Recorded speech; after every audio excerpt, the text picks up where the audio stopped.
হোয়াটসঅ্যাপে একটি দারুণ আপডেট নিয়ে এসেছে, যেটি আগে আমরা টেলিগ্রামে দেখতে পেতাম, তা হলো ইউজার নেম। তো হোয়াটসঅ্যাপেও এবার আমরা টেলিগ্রামের মতো ইউজার নেম সেট করতে পারবো। এর ফলে অচেনা কেউ কারো মোবাইল নাম্বার দেখতে পাবে না, শুধুমাত্র আপনার ইউজার নেমটাই দেখতে পাবে। হোয়াটসঅ্যাপের গ্রুপ থেকে আগে লোকে মোবাইল নাম্বার পেয়ে যেত, তো এবার আর সেটা করতে পারবে না। আপনারা এই ইউজার নেমটি কিভাবে সেট করবেন আজকের এই ভিডিওতে আমি বলবো। আপনারা এই ভিডিওটি শেষ পর্যন্ত দেখুন, তাহলেই বুঝতে পারবেন। তো তার আগে আপনারা যারা চ্যানেলে নতুন আছেন তারা চ্যানেলটি সাবস্ক্রাইব করে রাখুন। আমি এই চ্যানেলে এই ধরনের ভিডিও দিয়ে থাকি। তো প্রথমে আপনারা হোয়াটসঅ্যাপটি ওপেন করবেন। তারপর উপরে দেখতে পাচ্ছেন 3 ডট রয়েছে, এই 3 ডটে ক্লিক করবেন। তারপর কতগুলো অপশন বেরিয়ে যাবে, এগুলোর মধ্যে একদম শেষে রয়েছে সেটিংস, এই সেটিংস অপশনে ক্লিক করবেন। এবার সবার উপরে আপনার প্রোফাইলটি দেখতে পেয়ে যাবেন, এই প্রোফাইলে ক্লিক করবেন। তো প্রোফাইলটি বেরিয়ে গেছে। প্রোফাইল পিকচারের নিচে দেখতে পাচ্ছেন কতগুলো অপশন রয়েছে। প্রথমে রয়েছে নেম, তারপর রয়েছে অ্যাবাউট এবং 3 নাম্বার রয়েছে ইউজার নেম। এই ইউজার নেমে ক্লিক করবেন। তো দেখতে পাচ্ছেন এখানে লেখা আছে ইউজার নেম আর কামিং সুন। তারপর নিচে লেখা আছে your user name will keep your phone number private from people who can not already know it. তো আপনার মোবাইল নাম্বার যাদের কাছে সেভ নেই তারা আপনার ইউজার নেমটি দেখতে পাবে, আপনার মোবাইল নাম্বার দেখতে পাবে না। তারপর নিচে 3টি অপশন রয়েছে ক্রিয়েট ইউজার নেম।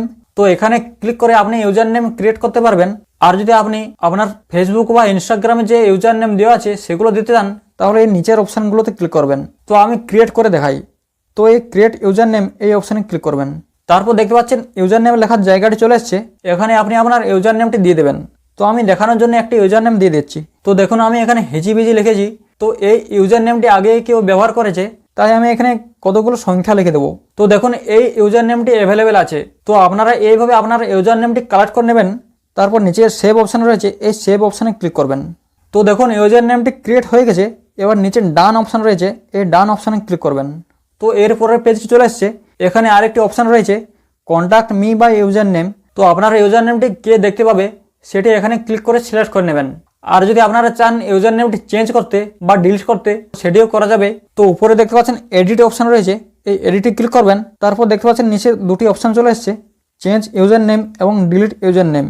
তো এই অপশানগুলোতে ক্লিক করে আপনারা ইউজার নেমটি চেঞ্জ বা ডিলিট করতে পারবেন।